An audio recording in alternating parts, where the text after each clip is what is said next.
Welcome to Live, Love, Laugh, Let Go Out Loud. I know that's kind of a different way I said that, but there's a reason why.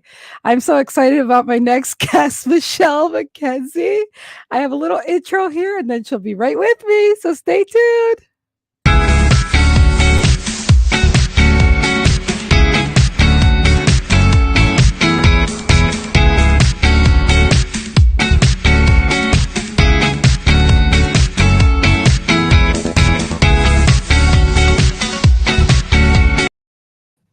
Oh, Hello. hello. Hello. That's No, so go ahead, do it. funny. Go ahead, That's do it. so Go ahead, do it. hello. But do you know where that comes from? Do you know why I do that? You guys, I'm just going to let her introduce herself real quick because this is going to be an amazing, fun show with somebody that was in a reality show. She's just an amazing, humble girl. I love her. We got to speak just for a couple minutes before we started here. So I'm going to let her know why I just went, hello. I was trying to mimic her. So, Michelle, thank you for being here on the show. Tell everybody a little bit about Oh, yourself. thank you so much. Thank you so much for having me. I am just so grateful that you asked me, and I'm so grateful to be here. Yes, I am Michelle Mackenzie. I'm from Scotland, and so that's where my hello comes from, because people think that I sound like Mrs. Doubtfire. Maybe on that. I'm from Scotland. We've been out in Canada for 7 years. I was a patent attorney until really pretty recently, but because of getting into network marketing and having extra income, side incomes, I've actually been able to retire and spend much more time with my kids, which I am just so grateful and so blessed that I'm able to do that. Oh, Yeah. I'm so excited to have you here. You're an amazing, a patent attorney. You're the second attorney I'm going to get to interrogate. To interview. So I know, Oh, we're I on the other side, I see. I know, right? And I get to stuff you guys. We're sitting on the in the in the courtroom here. So, let's just take care of the elephant in the room first, right? What were you thinking when you applied to be on the reality show? Or you weren't? It's a really good question, because I'm not entirely sure exactly what I was thinking. Other than I have a bit of a habit of saying yes to things. Like do it scared, like do it anyway. Like I would say that that's kind of a motto of mine, and so I just felt really pulled towards doing it. Like I watched season 1. I saw how they were, and they had all these ideas for for building businesses or to help the Higdon group who put on the show, who are amazing. And I thought, I've got nothing. I watched the first season, I've got nothing. And then something caught me. I went to their live event. I was just so inspired, and something was pulling me to audition. And season 1 was actually about a job or coaching, and season 2 was just about a job. And I thought, oh, they're probably as a patent attorney, I had a very significant salary, and I thought, oh, they're probably not going to match my salary. I'm probably not going to do this, but still something was pulling me to do it.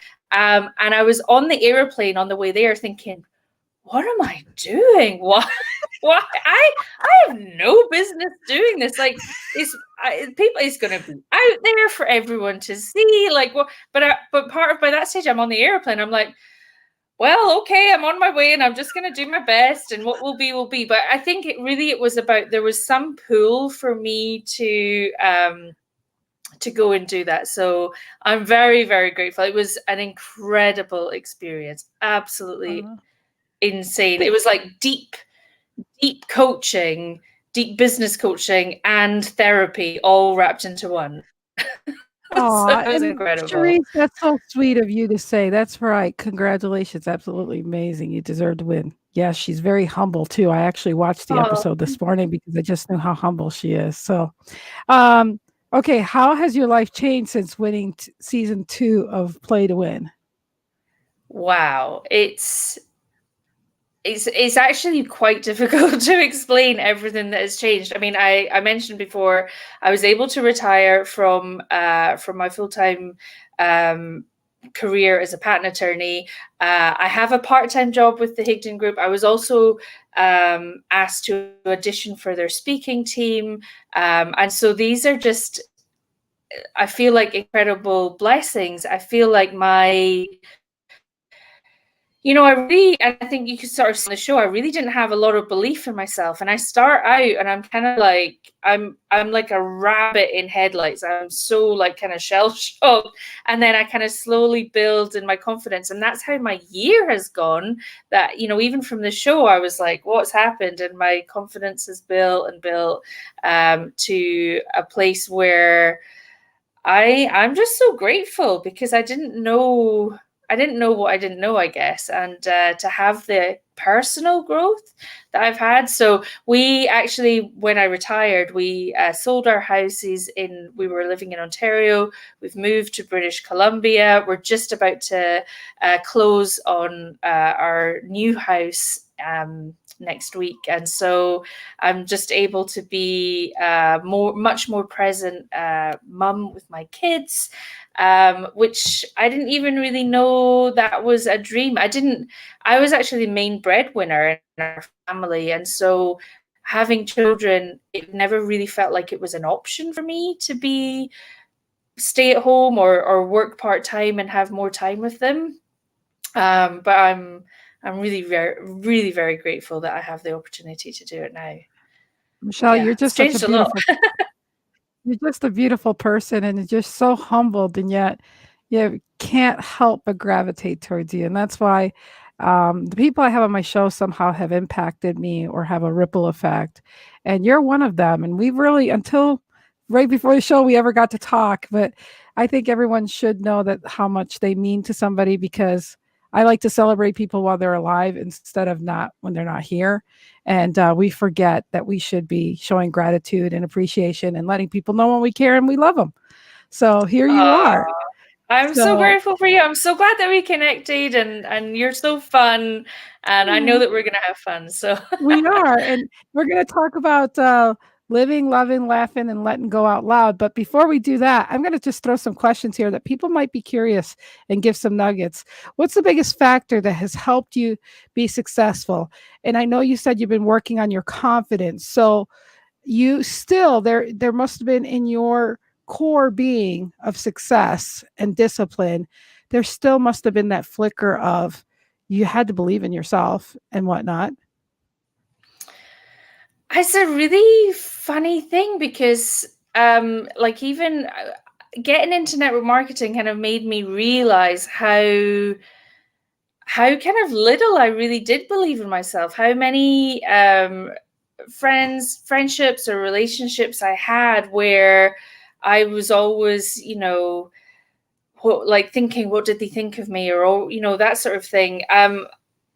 And it's kind of funny. I think, like, one of my biggest drivers, like, I actually grew up incredibly poor, and I was raised by my nan. I have two brothers.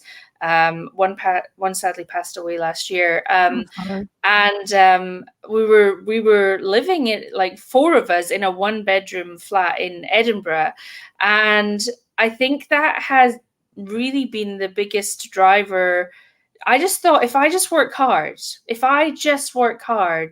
I can have more. And so that was just kind of, I left school at 16. I didn't go straight to university. I left school thinking I wasn't particularly clever. I was like, okay, I left school. And then it's almost like your life experiences give you like a little bit more understanding or belief in yourself, so then you can take the next step. And I feel like that's been my whole life. Like, I left school at 16 because I wanted to work and I wanted to generate my own income, and then I kind of got the confidence to go to university. Then I got a very good job and built on that.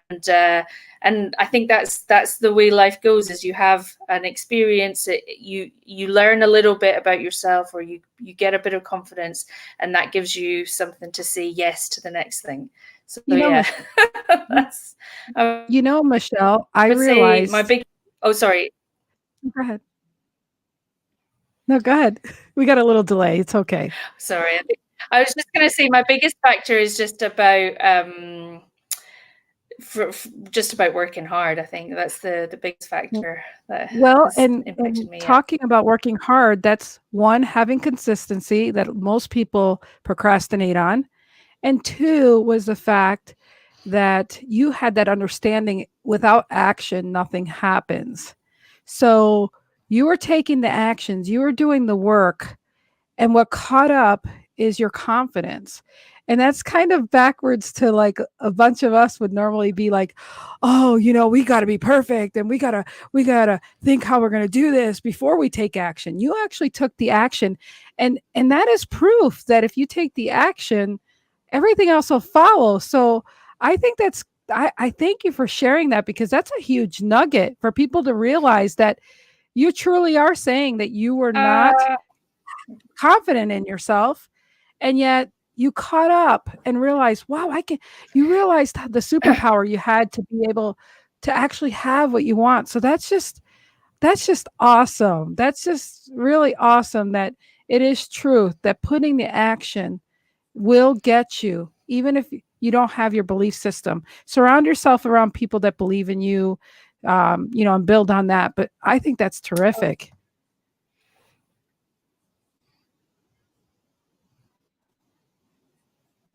And can you? Thank you. Look, yeah, I have to give credit to Ray Higdon because I actually won a 10-minute coaching call with him. Oh gosh, I'm trying to think when that would have been. It was a while, it was probably over a year ago. And we talked about this confidence or belief or whatever. And he told me that he was $1 million earner before he had like true belief in himself. And I thought, huh. Okay, so all this time I thought that I was waiting for belief, but actually you build your own belief. Like if you take Right. the action and you get the results, you build your own belief. And I was like, huh, I was thinking to myself, well, if it's good enough for Rachel, it's good enough for me. And so, yeah, I think I've just gone on and really I have a habit of saying yes to things and just not and doing it anyway. Like once I've yes, that's the thing. You make a commitment to do something, and then you have to follow through on it. So yeah. Absolutely. And no, I agree, because I've seen in the last 3.5 years in Ray his personal growth. And I mean, I met him when he was very, very humble guy. I mean, he's truly being in his presence. He's not, he has so much passion what he does, and people don't understand though that when you see him passionate, it's not him being cocky or a jerk or ass. That's how much love and passion he has what he's doing. But he truly is just a humble, kind person that it's just, I'm blessed that I got to see that. I mean, I sat next to him several times in this event. You'll see, like we're like in 7 different situations. He's like, we took a lot of pictures, but I never sat there and asked him a bunch of questions. I just enjoyed his energy. And I'm sorry for your loss of your brother. I lost a brother about 4 years ago too. So I totally relate to you in that respect. Let's see. I'm Um, sorry. I'm sorry we have that it's in common. Yes, yes. So what mistakes have you made along the way? Ooh, how long have we got? I made a lot of mistakes. I think when I think about, well, I mean, okay, so if I think it just in terms of like my network marketing career, I think I took a really long time to say yes. So if someone is watching this and you're not following up, you have to realize that you have to follow up. I think my enroller asked me 5 times before I finally said yes. So, that was over quite a period of time. I wish I'd got into it sooner. I don't know if I would say it was a mistake as such, but it's something I probably wish I could change. I would go back and start earlier. Other things I got in my ego, like I know that you say humble and all this of it, but I really think if ego is not like cockiness or anything like that, but ego is your perception of yourself that stops you, or that, when I got into network marketing, because I had this 6-figure career, I was like, what will people think of me? I had deep shame because we had got into a lot of debt. We built a house, quite naive as to the true cost of it. And so we ended up in a lot more debt. And really, I joined because I wanted to clear that debt faster. But at the same time, I hadn't got over myself. I hadn't got over my ego that was stopping me from saying, hey, I'm doing this thing regardless of what anyone else thinks of me. And so to start off with, I was very much like I'm doing this. I don't want anyone to know. Like, I'm just over here, like under radar. And it was when I went to Rankmakers Live, I saw Danelle Delgado on stage, and she is phenomenal. And she came out and she's like, all eyes on me. She was like, if you really want this to work, if you want to change your life, to impact other people, they have to know about you. And so at that point, that was really where things kind of clicked in for me. And I was like, I just have to get over myself. So yeah, I wish I'd got to that point sooner, but I got there eventually. So Yeah, I'm 55 and I get that. I mean, I back in high school and middle school, I mean, I did performing arts, and I basically loved being backstage, assistant director, stage manager, that kind of thing. I always wanted to hide behind the camera, not in front of the camera. So I spent all my life just hiding behind the camera, and something I said I'd never do, I'm doing. I'm like, here I am. I'd go to functions and things, and I just want to hide. I went to my high school reunion. I graduated a year early, so I didn't connect with half these people. I took the camera, and ended up being the photographer for the reunion, for the 20-year reunion. So, like you said, it just, so here I am just being in front of a camera now. It's like, but I'm going to be my goofy self, and here I am. And because people impacted me, I realized it's time for me to speak up with how they helped me. So I totally get that. Heather says she tends to overlook stuff, which overwhelms her, and that has stopped her. Well, you got to take actions. Yeah. Now Sandra goes, look at me now. yeah. Look at me now. I'm making new good friends. And I'm loving it. I'm loving it. So, okay. So basically, I'm going to ask you now is, what meaning does living your best life have for you now personally? Ooh, that's a really good question.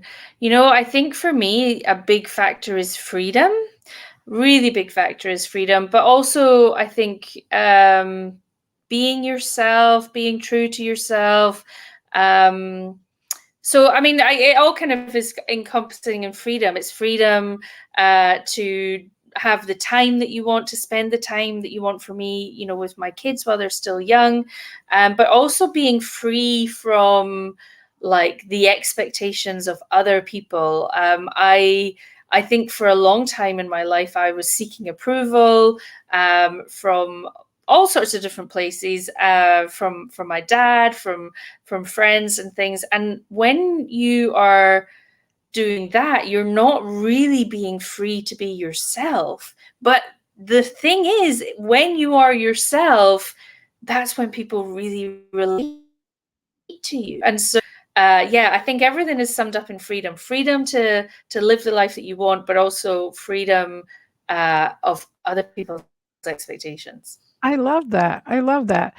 What do you love in your life other than your family? Oh, another good one. There's so many things. I mean, I love dogs. I love going out walking with our dog. I love singing. And I really love impacting people and helping people. I didn't know I could do that. And so I get a big kick when somebody says that I help them in some way, take action, or feel more confident in themselves. I love impacting people too.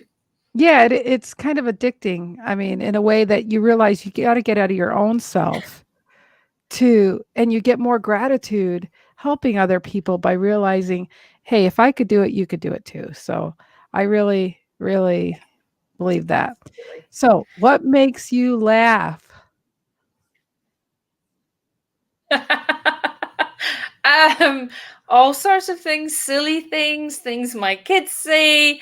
I am more recently trying to get into TikTok, and TikTok, I mean, well, TikTok is a big roller coaster of emotion. It has crying, it has me laughing. But I love to see people creating. You make me laugh, Lynn. I love your sense of humor, and I do. I love to laugh. My husband makes me laugh. He makes me laugh like the big kind of belly laugh because just his sense of humor. So we laugh a lot, and I'm very grateful for that. I'm going to try to make you laugh right now. So, have you ever gotten yourself in a pickle? What kind of pickle would you say you gotten yourself into? That you learned the most valuable lesson ever.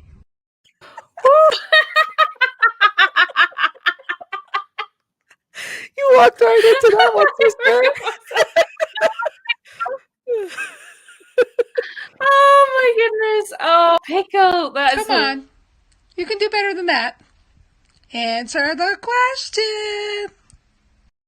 See, you made me laugh. I'm too busy laughing. Okay, so one pickle that I think has taught me a big lesson. So I remember driving really late at night down the highway around London when I lived there, and it was really late night, really like heavy raining, and I've got the windscreen wipers going, and I'm driving. It's fine, but the one right in front of me flies off. So that's a bit of a pickle. So I'm like, I'm in this pickle. I don't have my windscreen wiper. And I was like, well, what am I going to do? And so obviously, I slow down. It's pitch black. There's not a light anywhere. It's pitch black. And so I realized that if I lean over just a little bit, I can look out of the clear part of the windscreen. And it must be close to midnight. Eventually I kind of pulled into like a garage. Of course, they don't have spare windscreen wipers. I'm thinking, what am I going to do? So I realized that if I just take the one good windscreen wiper and put it in front of me, so I just switched them, or I didn't even have one to switch. I just took the one good one I had, put it in front of me. Then that worked fine, and I got home. And I was kind of proud of myself for being a problem solver. And I think I am just a problem solver by nature. And so I got in a pickle. I solved a problem and realized that about myself, that I can solve problems. I'm pretty good at that. Oh, Cherise was funny here. She goes, I love laughing. I used to get myself in trouble laughing too much as a little girl. Now I don't miss the opportunity of laughing. Shoot. Laughing is like the best medicine ever. So I couldn't help that. I swear you probably have even better laughs than that. Pickles, but that's a good one. Okay. That was good. What things have you let go out loud? And we can spend a good couple minutes on this one. Oh, let go out loud. What have you realized? What have you realized that doesn't serve you anymore? That, once you let it go, it was like, man, what a relief. And like you've mentioned a few already. You really have. Yeah, I think shame. I think letting go of shame and allowing yourself to be vulnerable, and getting things. I think having gone through a reality show where you see, it was one thing to film the reality show, and there were some hard moments in there. Like, we were facing up to some things. We had to write a letter of forgiveness, and it was very, very emotional, but it was also very cleansing and clearing.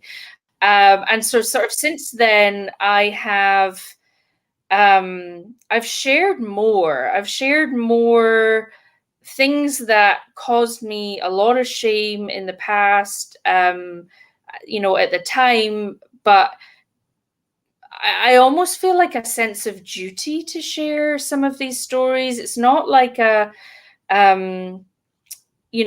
wah, wah, wah, like, feel sorry for me, these terrible things happened, and they weren't, I mean, let's be honest, in the grand scheme, they weren't really that bad, really. I think, I feel like I've actually been very, very lucky in life, and everything that's happened has got me to this place, to who I am now, and all the rest of it. But at the same time, being ashamed of things and holding it in is kind of like illness. It kind of holds you back. A poison. Yeah, that's a really good word. And so being able to share that, but then also feeling a sense of duty, because I think the thing, when I have done that, the people that say, oh, I really relate to this, oh, I'm so glad to know I'm not alone. And I mean, to give some specifics, I actually shared a video, like in a closed group, about domestic violence. My mum, I remember when I was very, very young, visiting her in hospital. She had been beaten black and blue by my dad, and he actually ended up going to prison for that. And so this was something that I thought, I can't share anything about that. But after I had filmed this video, I felt like such a duty that I really, if I share that out loud, and the number of people that were able to relate to that and say, I've gone through something similar, thank you for sharing, letting go of that stuff. I don't do it for me. I do it because I know the impact that it could make. And then I just feel a duty to share. And so, let go of shame and just share your stories, because somebody will relate and somebody will be impacted. And just for people to know they're not alone, I think is a huge thing. And I agree with everything you said, including the fact that people don't understand until you go through some of these things. Like, good example, I mean, I knew I was connected to you somehow, and the year before my brother died, my mother died, and then my brother died, like 4 days before Mother's Day. So that was a little emotional thing. Oh. But, until you lose a parent or until you lose a sibling or something, when you hear other people go through that, you have no idea. Like, when I see somebody's family lost, I can never say I'm sorry, because I know that when I heard I'm sorry at my time of sadness, sorry doesn't cut it for me. All I can ever say is I wish I had the words to make this better. And that's what I truly tell people. And so I think what the blessing is that until you go through these things, the gift is that now you can totally empathize with other people. Like, I've had a house fire, didn't know what that was till I lost everything, and I had a house fire and I lost my dog in it. I mean, like, different things. And we left 15 minutes before the fire. So luckily my daughters and I were safe. So, I mean, there's just many blessings in dark times in our life. So again, the fact that you can share something and then you realize, wait, I'm not alone. Okay, so let me get over, that's just some experience I had that I can help relate to other people, because energy wise and spirit wise, we realize why we're connected to people, because we have these markers in our life. And that's such a blessing when you realize that. Don't sit there and be a victim, be victorious and conquer the fact that now you have something else in your resume to resonate with other people. So again, I'm slowly through this show. I share something that people did not know about me. I mean, because I've learned to get out of my stories, because my life has been so surreal. I don't even believe it myself, but I knew I can't stay in those stories. But, when I tell them, people get sad, and I'm like, don't get sad. I'm just telling you, how I relate to you, because I'm good now. So I thank you for being vulnerable, especially here when, I know you more, because I would I would watch your stuff, but so I feel, in all fairness, you didn't know me much. So again, I thank you for trusting me enough to come on my show and keep, and be in a vulnerable position, not knowing what I'm going to ask you. So again, that means a lot from the bottom of my heart, because you're one of my newer friends. So, but I just had to have you here. No, I'm very, very, very grateful to be asked. And, I just think, getting to know you a little bit, it's actually, I don't know if you relate to this, or if you've noticed this as well, that it's strange the people that come into your pathway, or I don't know, like it's strange to me how many friends that I've made such really good deep connections with who have these things in common, like, you know, we've lost our brothers, and it's surprising to me how many there are, and I wish that this was something that we didn't have in common. That's what I you know, I say, I wish that we didn't have this in common, because there, you know, it's you know, you wouldn't wish this on your worst enemy, sort of thing. But I do think that there's something in not being alone, and in having someone else understand your pain. Well, I think is a very powerful thing. yeah, and I've never shared this out loud before neither, but I've not lost one, but I've lost two brothers. And one brother I didn't grow up with, but I knew he was my brother, and I actually found him 3 months before he died and spent that time with him, and that was Oh back no. in 1990. My daughter was 9, she was 9 months old, and my brother had actually AIDS. And when I went to visit him, because we were so naive, I wouldn't even hug him. So I've never said this out loud. So, you know, I'm very shameful that I was very ignorant about the disease, and that I never hugged my brother before he passed away. So yeah, it's, you know, again, always being vulnerable here and sharing little pieces of my life as well. So I feel if you're being vulnerable, it, in fairness, I should be too. So yeah. No, And so I'm I sorry did. that I.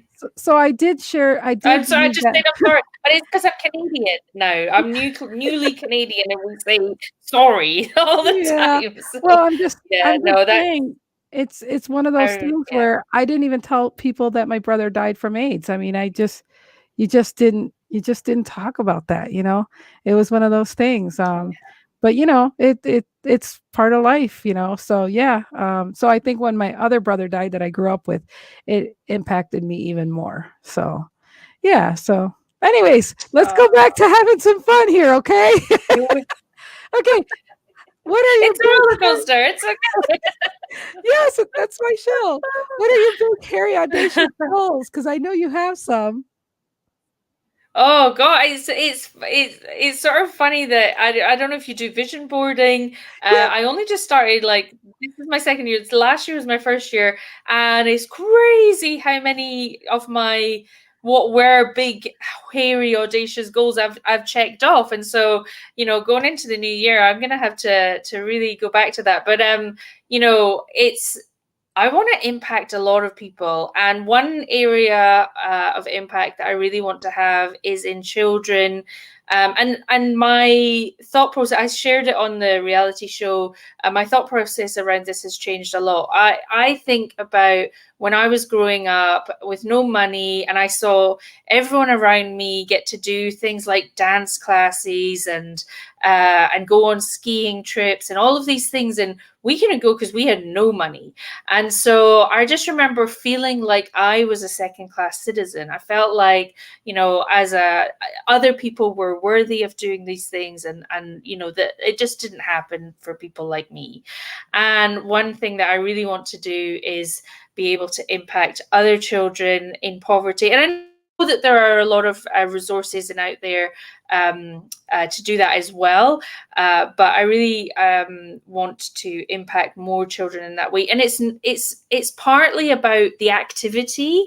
But as I've gone through the journey of, like, figuring this out, it really is about, I don't think any child should grow up and feel like they're a second class citizen. I don't think, I think a lot of our issues that we have as adults stem from what we have or the situations and experiences as children. And so many of them seem to be linked to self-worth, that, you know, whether you stay in a relationship too long, or all sorts of things, just a big, you don't go for that job because you don't think you're going to get it, or you don't go after what you truly want in life, and whatever that may be, but you don't go after it because you don't have the confidence, and you don't believe in yourself, or you don't have the self-worth.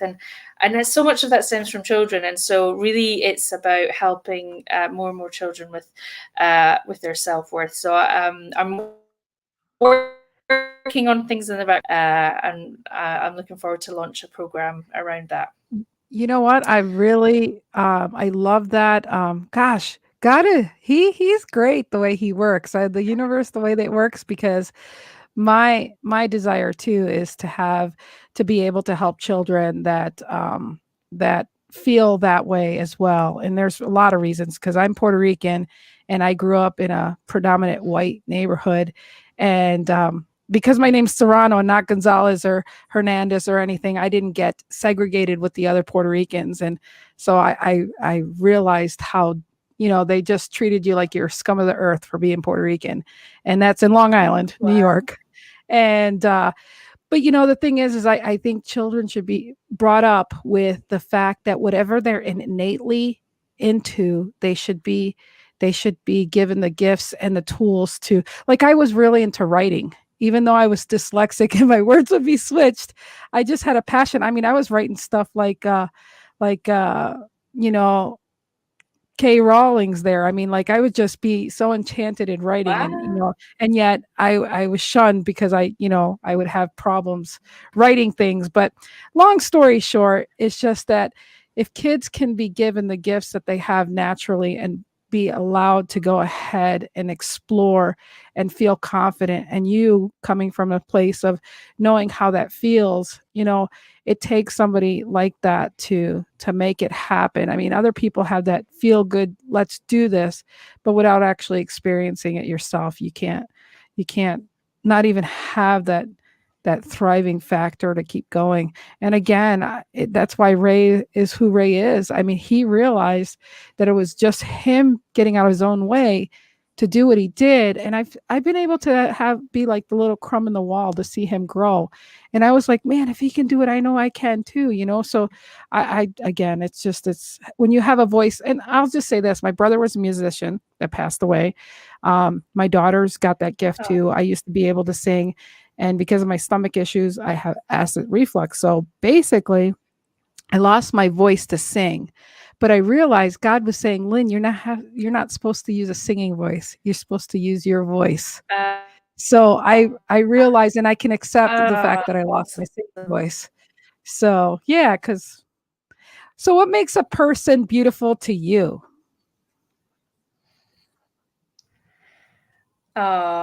Sorry. I think I misheard you. I didn't hear you say that question, but I can read it along the screen. So, what makes a person beautiful to you? Ooh, that's such a good question. What makes a person beautiful to me? I think a lot of people are beautiful. I drive my husband nuts because I forever give everyone the benefit of the doubt.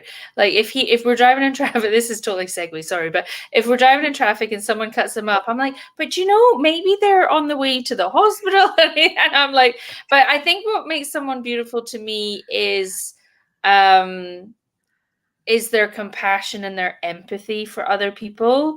Oh my goodness, would the world just not be a better place if we could just forego judgment and just empathize, or just even, and this is why it drives my husband mad, because I make up these scenarios that, well, you don't know, that person might have, something going on. And so just always giving the benefit of the doubt, empathizing with people, not rushing to judge and assume. And so when I see that in other people, that their heart is open that way, and that they don't judge people, that's a huge, beautiful thing for me. I love you, and that's exactly what I see in you. Truly. Oh, that's so nice that you say that. That's a big love fest. Yeah, it is. I got a new BFF, everybody. So we can never have enough BFFs, right? I mean, like, oh my gosh. Like, no, I don't think so. I just love it. I think there's a season and a reason for everything, right? Okay, so here we go. Which of your personality traits has been the most useful? Ooh, probably my openness, my empathy, my kindness. I think I think I'm a really good friend, and it doesn't come from the maybe from the healthiest of places. Like when I was trying to be friends with people, it was because I had that like, please like me, or I had this fear that if I wasn't the absolute best friend that I could be, that they would leave me. Like it was coming from a place of fear. I don't think it does anymore, but I can recognize this.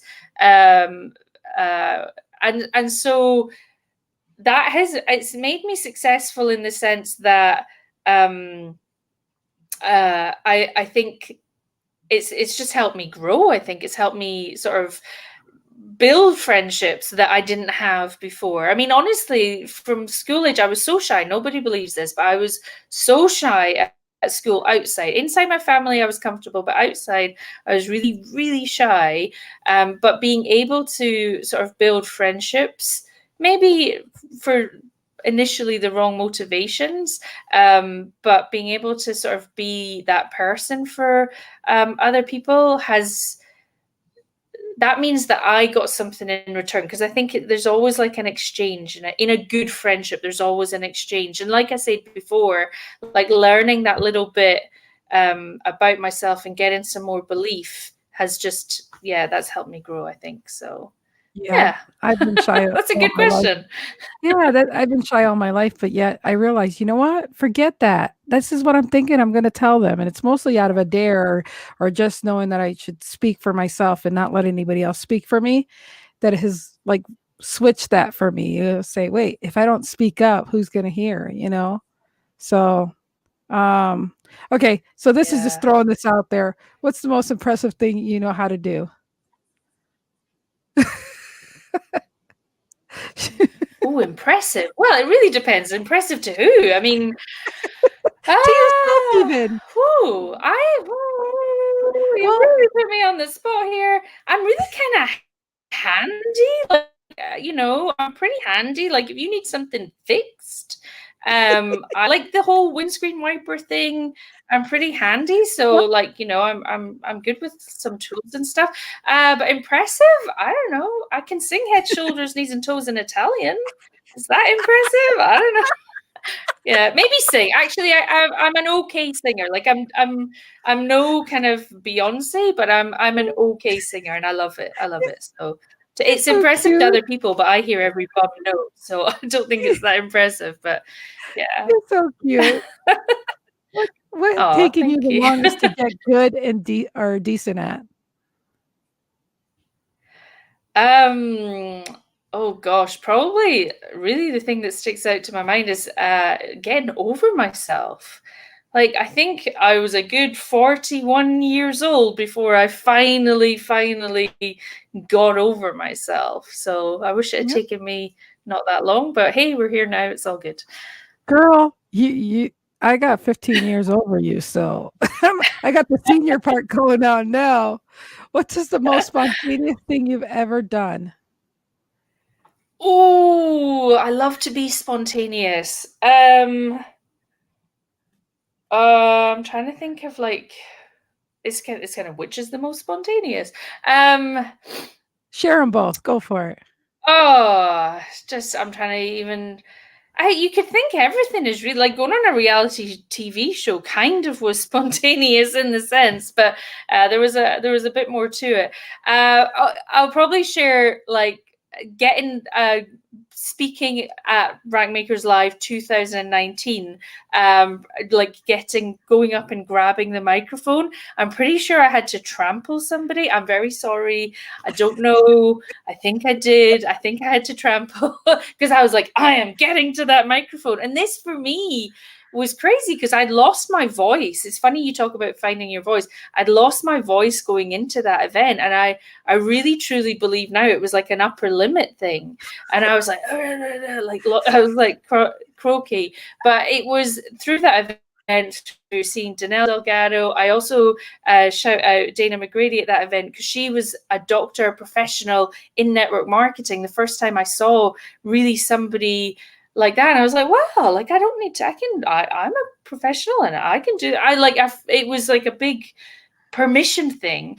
But like having lost my voice and then trampling people to get onto that microphone to share what my biggest aha was, which was really about having this voice. So many people, and you mentioned it before, so many people say, "Oh, I love your accent." I've heard that, and I'm very grateful. Very, that my nan used to say I loved the sound of my own voice. So I always think that as well, but it makes me laugh. But having never used my voice and realizing that I had a voice to impact people was my biggest aha. So, but I did have to trample some people to get there. Michelle, this is another reason. Again, we're getting a lot of aha humor moments here, but again, this is the other reason why we relate. And I'll tell you why. Because I moved from Long Island when I was 12 years old to Syracuse, New York, and my first 5 years of my speaking was only Spanish. And so then when I spoke English, I sounded like Rosie Perez. Okay. So yeah, I do still say stuff like daughter, dog, sauce, faucet, but I try not to say those things because but I love it. But it always became about my accent. And so to actually pick on, so I don't know. Don't you find, like, we're going to have this side note for everybody here. Don't you kind of get annoyed when you're actually talking about something you're really being serious about? And then people go, I love your accent. I'm like, forget about the accent. I'm trying to tell you. Do you not find that? Because I do. I mean, like when I'm really, really going with my accent, people are like, that's okay. I'm like, shut up. I'm trying to tell you something. I don't mind. I'm grateful for it. But no, I know what you mean though, because you're like, it's funny. It's just it's more than the accent. It's the things that I say, because I call things different words, and even like, so even moving from Scotland to England, there are some words that I would use in Scotland and I would go to England, and they'd be like, what are you talking about? And I'm like, oh, okay, like we don't use that word. But so going from the UK to Canada, that's where they would say, more like, oh, that's so cute, you call it, a rubbish bin or whatever. So yeah, it is quite funny. The funny thing about that is just that people from Long Island to Syracuse talk a lot different. I mean, I'm still in the same state. And New York's like all y'all, blah, blah, blah, and I'm like, what do you talk about the car? And, I mean, I got picked on all the time. So now this New York, Puerto Rican girl lives in Montana. So, I get it all the time. So, and I've got a lot of Canadian friends. So it's like, they don't know if I'm Canadian, New Yorker, or whatever. So now I get off of here, I'll probably start talking like you. I mean, oh man, that's funny. No, so here's a spontaneous thing. So I'm on the last question, but I met a friend. She's one of my best friends now. I was her bridesmaid. She was my bridesmaid. Like, we're that level of friends. But I met her at a law revision course when I was studying to be a patent attorney. So I didn't know her at all. Get to know her. I think she's fabulous in this, but she asked me a couple of weeks later, did I want to go to Portugal? And I don't know her. I met her like for one weekend, and I'm like I said, I say yes to things. I'm like, yes. So we sit down in the airplane, and I said, oh, so who were you supposed to come here with? And she's like, oh, my ex-boyfriend. And I'm like, oh, okay. And I'm suddenly feeling like, oh, this was supposed to be a romantic thing. Anyway, we get there. I'm ready to go out partying. They used to nickname me the Duracell Bunny because I can just dance and dance and dance. And she wanted to go to bed, and I'm like, oh, okay. And so, but anyway, the next day we end up on this coach ride going up to another place. She's from South Africa. We spent the whole hour. So how do you say this word? I say it this way. How do you say this word? And the rest is history because we're now best friends. But that was one of the funniest journeys I've ever taken because it was so hilarious. So it was a spontaneous into a beautiful friendship. Oh, that's awesome. No, I have a friend, Tracy, and she's in Canada and Alberta, and we are working on a lead magnet that's basically the difference between my friends, and I speak Spanglish. I have different words. I have large vocabulary, but if it changes around, I'm like, whatever, whatever. So we're almost, Make up new words. yep, we're we're almost going to be done here. But what personality trait has gotten you in the most trouble? I think this is a good one. Probably. Oh, yeah. I'm a recovering people pleaser. I think. Don't get me wrong. I think it's good to help people, and it's good to, do other things to make people happy. Like, I don't mean to, say that we all just need to look after our own interests, but I feel like when you're a people pleaser to the extent where everybody else comes first and you come last, it's not healthy. And so I have definitely been in that place before. And then you get into trouble because you're like, you've said yes to doing again, I say yes to things. You say yes to doing something and you're like, why am I doing this? So I definitely have got myself into a few situations where I'm like, that was the trait, the people pleasing, because you want people to like you and you don't want to, let people down. They might leave you, and it comes from that fear place. But Same yeah, here. that's not fun. That's not Same, fun. same here. But now I'm Yeah. like, now you have to start thinking, say, you know what? If I don't take care of myself, who's going to take care of me? I can give more if I take care of myself, and then I can give even more to them, So, okay. So we're going to wrap this up here soon, but what's the funniest joke you know by heart? Because I know you do, girl. I know you but do. it's not that funny. It's terrible. Come on. But it's making you laugh. So you got, okay, no, because it's really not that funny. You're going to be so disappointed now. But the funniest joke, and it's the one that I always come back to, is, do you know, what happened to the man with the rubber trumpet? What happened? I don't know. He joined an elastic band. Oh, it's not even that funny. Wop, wop, wop.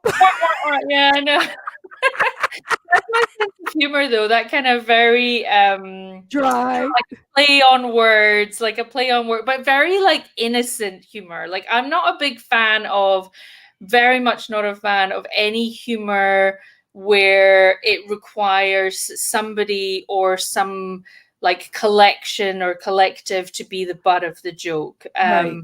Or, I think sometimes you need humor to get through the tough times, but I still don't think it's okay to make light of things or, laugh at certain situations. I remember, like my older brother telling me some jokes and I'd be like, that's not funny, because it was like it was making somebody the butt of the joke, and I don't like that. So yeah. Well, I get it. I mean, I've learned to just laugh at myself, and I figured if I can't laugh at myself, other people are going to laugh at me, but I'm going to get the first joke or first laugh out of it, So yes, it's like right. Yeah, like I'm losing weight and stuff, and I've got Puerto Rican. I got a big booty. I mean, if I tell big booty jokes, I had to live with the big booty. I'm going to tell big booty jokes. I don't care about anybody else. So if I can laugh at it, then, let's see here. How about this one? What kind of people do you enjoy most hanging out with? Oh, I like talking to people that maybe we have like slightly different opinions about things, but I'm like very open-minded, and I'm not like I'm right, and I kind of like a healthy debate with people that I don't always agree with. But really, I love hanging out with people who are successful and working hard and empowering other people, because when you surround yourself with people like that, it makes you sort of level up. And I think I hang around with positive people most positive. And so people like you, who I see as being like a positive beacon, and going out there and helping people and and impacting people. Positive people. I think that's the top one. Well, we're getting almost down to nitty gritty, but I love asking this because I'm going to put a compilation together. But what books recommendations do you think have been impactful in your life? And I know that this has been impactful already. So we're going to have the man, time, money, Ray Higdon. Time, Money, Freedom. Yep. Ray and Jessica Higdon. Fantastic book. I mean, that really has so many nuggets. Yeah. And I think to start off with, you read a few of them and you're like, oh, and then you, totally. And it's nailed a few things. So that one for sure. Other ones that I think have made a big impact on me. I'm a big fan of Marie Forleo. I don't know if you know her. She has a book called Everything is Figure Outable. She has a fantastic story. But her book is very practical. You actually have to stop and think about things and readjust your goals, and very practical, but very much about going after what you want in life. And then the other one I'll just mention quickly is Limitless by Jim Quick. Again, I really like books that make you take action, that it's not just one thing to like to just absorb information and then not do anything with it, but actually to cause you to take action. So Limitless, it's such a journey in that book. It really starts with a lot of mindset stuff, which has been my biggest amount of growth. So when I see that in other books, then I'm like, yes, I'm here for that. Yeah. I love it. You're awesome. I can't thank you enough for really being here. I want to thank you for being on my show. I hope you had a great time. I know I did. Thank you. Love you. And God bless. I love these little videos. Thank you. Well, good. I'm switching it up. I got to get my game up because I have this important guy named Ray Higdon at December 30th coming on my show. He's in for it. That's all I gotta say. Hopefully he's not I can't watching wait to watch that. So, yay! The show is over. You survived. Congratulations. I hope you had a great time. Really did. Thank you so much, Lynn. I really have enjoyed hanging out with you, getting to know you a bit better, getting to know your heart, and you're, impacting so many people. And I'm just really grateful that you asked me, and I'm grateful to have gotten to know you a little bit better. Well, you're my first TV reality show person. I'm gonna have somebody from The Biggest Loser. She's going to be on my show either the end of the year or the beginning of the year. This first announcement. So people, whether they watched it or not, I throw little crumbs out everywhere you go. You never know where I'm going to throw those little surprise crumbs around. And Fraser Brooks is even going to be on my show come in January sometime. Cool. So yeah, I've got a lot of MLM Nation. Simon plans to be on my show sometime too. So I'm really grateful for that. That's so yeah, cool. so I do have some fun people down the pike without a doubt. And I can't thank my audience enough for being a part of our show. They mean a lot to me. You stay right there. I'm going to play a little video again of Michelle. And I love you, Michelle. I really see that. I'd love to have you back sometime.